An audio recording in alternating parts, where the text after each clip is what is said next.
আসসালামু আলাইকুম। আপনারা সবাই কেমন আছেন? আশা করি সবাই ভালো আছেন। তো আজকে আমি বানাবো পাটিসাপটা পিঠা।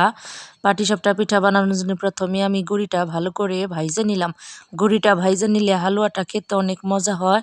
তো এরপরে আমি জাল দেওয়া দুধের ভিতরে পরিমাণ মতো চিনি, লবণ দিয়ে দিলাম। ভেজে রাখা গুঁড়ি দিয়ে ভালো করে গুলাই নিলাম।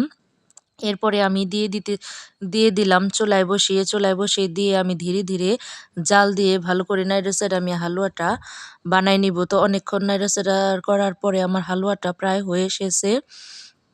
এখন আমার হালুয়াটা হয়ে গেছে। এখন আমি নামাই নিব হালুয়াটা।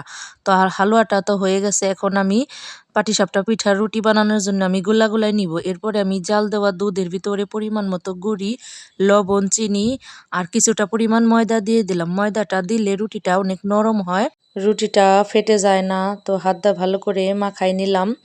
এরপরে আমি চুলায় কড়াই বসিয়ে দিয়ে দিলাম তেল। তেলটা গরম হয়ে গেছে। এখন দিয়ে দিতেছি গুলিয়ে রাখা গোলাটা দিয়ে ভালো করে আমি কড়াইটা ঘুরিয়ে আমি পাতলা করে রুটি বানাই নিলাম।